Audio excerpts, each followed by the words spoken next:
Shields up, Iron Breakers. Rurikhan here coming at you with another video, and today I wanted to talk about God of War. So I've done the video where I did my hands-on impression after playing for the first 2 hours of the game, and then I did a video talking about the difficulty of God of War. But for those of you that are not aware, I've been actually live streaming the entire playthrough on Twitch, and I have been kind of uploading it to the channel on YouTube. Not sure if I'm going to upload the playthrough all the way because there's still a lot of stuff. Hell, I'm not even sure if I'm going to finish the playthrough on Twitch. Not because I'm not enjoying it. As a matter of fact, quite the opposite. I'm enjoying the game so much that having to hold back on playing it when I'm not streaming is eating me up inside. That's how much I'm actually enjoying the game, which is why I'm just like, dude, why did I choose to stream this? You know, it's like I should have just been playing it for fun, if I'm being completely honest, because I'm really enjoying the game. I'm enjoying it a lot more than I was expecting. Even after the preview event, I was like, okay, this is going to be a pretty cool game. After I actually started playing it, I was like, no, this is much more than a pretty cool game. So I'm going to steer clear of spoilers. And let's talk about God of War. Okay, for those of you that still haven't gotten to play it or are still holding off, so obviously you got the visual aspect of it, which is fantastic. It's top notch. It's the best I've seen so far on PlayStation 4, hands down. Especially if you can get 4K HDR, that's even better, but not necessary. Like, I'm streaming it and I can only stream at 1080p and it still looks friggin' gorgeous. The vibrant colors that you get and the contrast that they make whenever there's a different situation, and the colors, they lose a little bit of their vibrance on purpose to add context to the story. Just like the sheer gamut of colors that the game runs through is fantastic, because it manages not to be colorful all the time, manages not to be dark and gloomy all the time.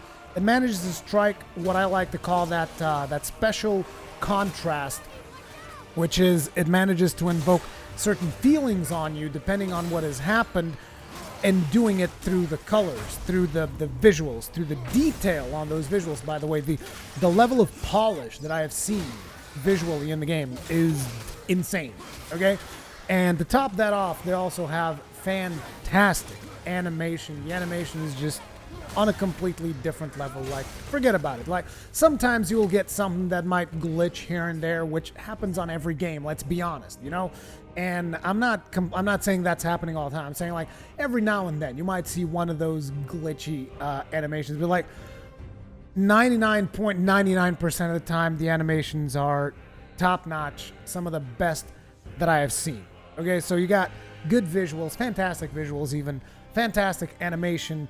The sound itself meshes in together with the visuals in a really satisfying way. There's something that not a lot of games are able to do a lot of times, and that is to transfer the feeling of impact.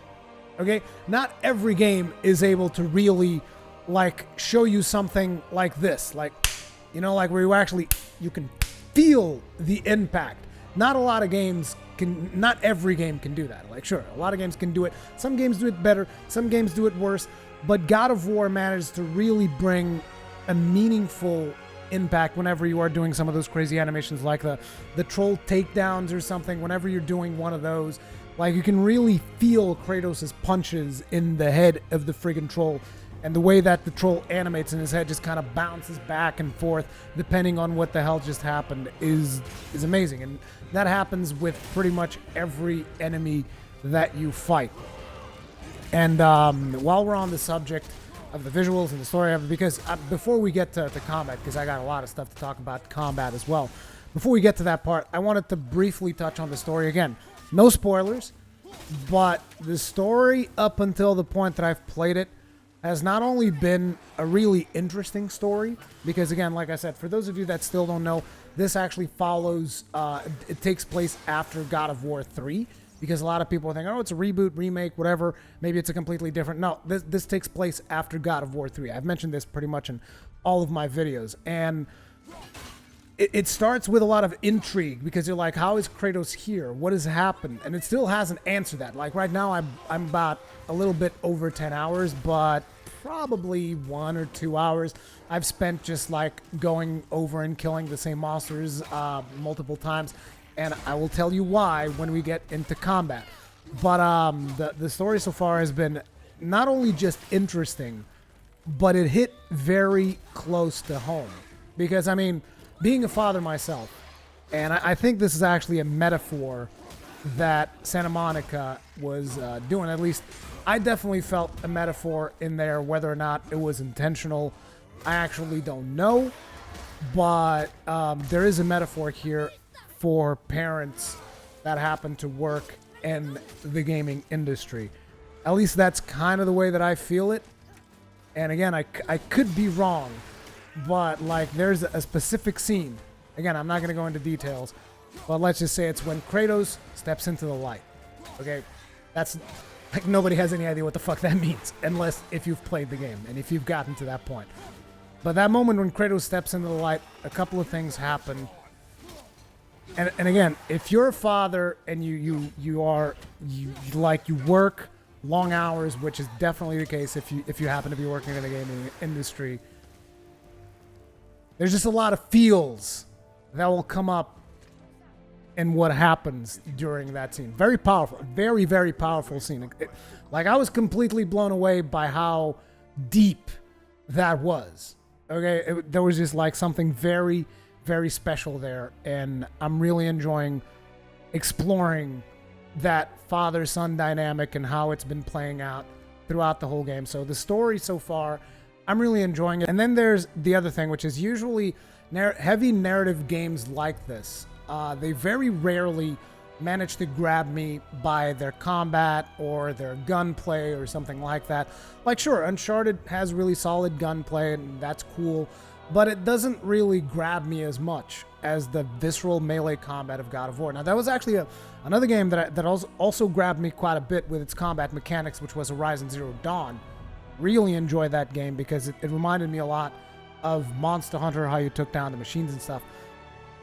This God of War, the combat is the best combat that I've ever experienced in a God of War. And I know that a lot of people are going to hear this and they're going to go like, what the hell, dude? What the hell are you talking about? The previous ones with this and that.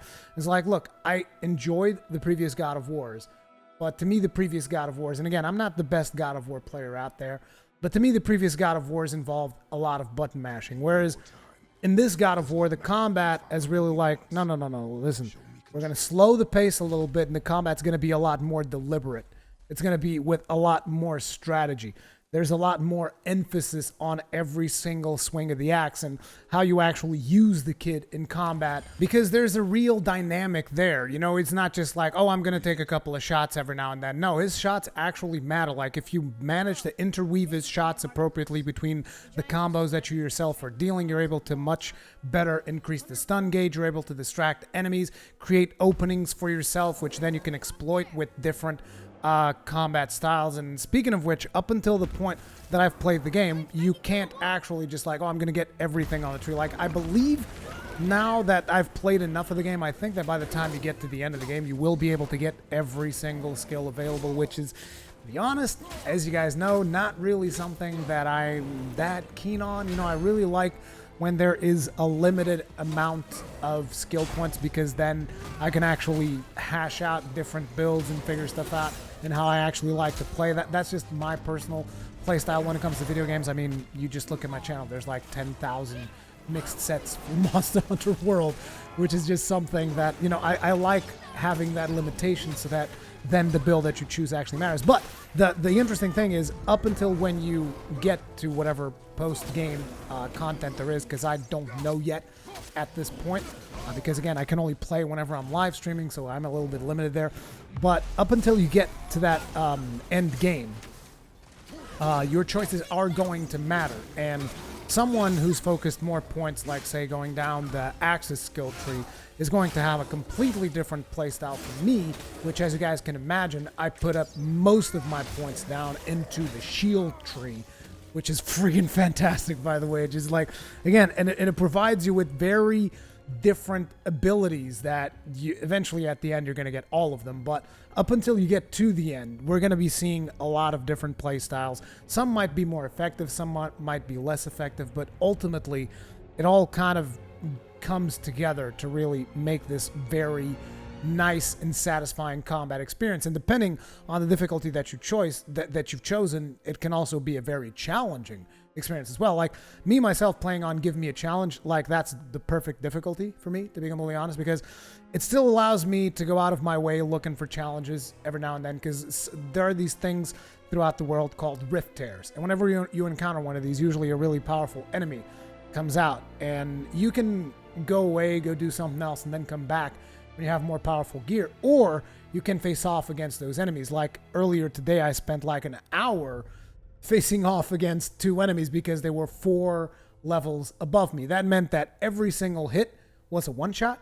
And again, I didn't have to do that at all. I could have just like walked away, came back with better gear, beat the crap out of them, but I was like, no, I can do it, because that's the difference between, you know, when you know that you have a good combat and when you have bad combat. Because if the game did not have solid combat, I would go up against those and I'd be like, no, fuck that, I'm getting out of here, peace out. But since the game combat is so good, I was like, no, I can actually use the different tools that I have available to me right now, and I can defeat these monsters. Even though they're way above my level, I can defeat them so long as I can get them not to hit me. And that's what I did. I mean, it took me an hour. Like, I stayed there for an hour beating the crap out of them and getting beat up, but it was a lot of fun. See, that's the thing. I mean, again, how much fun you are having is going to depend on how much you like combat, how much you like challenge, and all this other stuff. But me personally, I enjoyed it immensely. Now, I should also mention, because a lot of people mentioned in my difficulty video, that normal is also quite challenging. Apparently, some people are talking about this. It's like, I believe you, because I do see that some of the enemies further up ahead, they start involving different mechanics and different... You know, you can't just like freeze everyone and do the same approach every single time, but finding out those different ways of dispatching each different enemy and becoming more effective at it, depending on even just your gear loadout, because like your gear loadout is also going to affect how you can attack and how much damage you can dish out and how much damage you can take. You can opt for a more tanky playstyle and increase your vitality. You can opt for a playstyle that consists of you using your special attacks more by having reduced cooldown on your attacks, which, to be honest, is my favorite. I love reduced cooldown on your specials. And you can opt for different playstyles, and you can upgrade your armor, and you can upgrade the kid's armor, which is also going to change the way that he plays. You can upgrade the kid's combat tree, which the kid himself has his own combat tree, in which he pulls experience points from the same pool as you.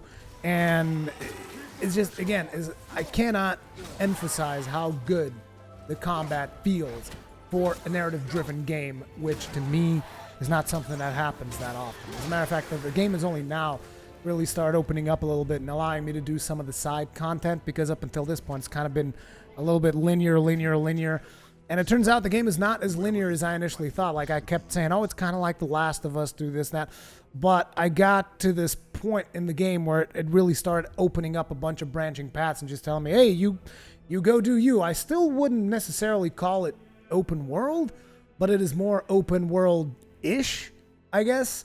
But I don't know. It's like, to me, you know, all this hype that's going on around the game right now, with all of these outlets going like, oh, 10 out of 10, best game ever, is like, I can't deny it. It's a fucking fantastic game. It is. There's only been, I think, like 1 or 2 instances where I feel like I got cheated by the game's combat, which 10 hours in, that's like an almost perfect combat system. No game's going to have like perfect combat. Very rarely do you have games that even get this level of good combat. Particularly games that have this good level of good combat with good story, with fantastic visuals, like top notch. Best that I've seen on the PlayStation 4, hands down. Animation, amazing. Amazing. I wholeheartedly recommend this. I guess I want to do this video also because I never did one of those should you play videos for God of War. And I'm definitely doing it now. It's like the only box that you have to check for yourself is, do I own a PlayStation 4? Check. Play God of War. That's all I can really say. Like, really, I can't figure out a reason why someone would not like it. I mean, I guess if you are extremely averse to gore, but then again, if you're extremely averse to gore, you're probably not really watching my channel. So most likely everybody watching my channel if you own a PlayStation 4, you should probably play God of War. I mean, that's just all there is to it, really. Thank you guys very much for watching. Let me know what you thought about the video in the comment section below. Again, I'm sorry that I'm not showing gameplay. That is because if you want to watch gameplay, you can go watch the playthrough itself, which, like I said, is on the other channel. I'll put a link in the top comment or something to the first episode. And you should definitely be watching it on Twitch alongside as I'm playing it so that you can be making fun of me while I'm sitting there for 1 hour getting one shot by enemies. I mean, I know that you guys want to see that. I know it. Thank you for watching. Remember, subscribe, hit the notifications button, and hit the all or whatever the hell you're supposed to do now to get all of my videos notified. If you're interested, if you're not, that's fine. Yeah, comments, feedback, comment section below, and I'll see you guys in the next one.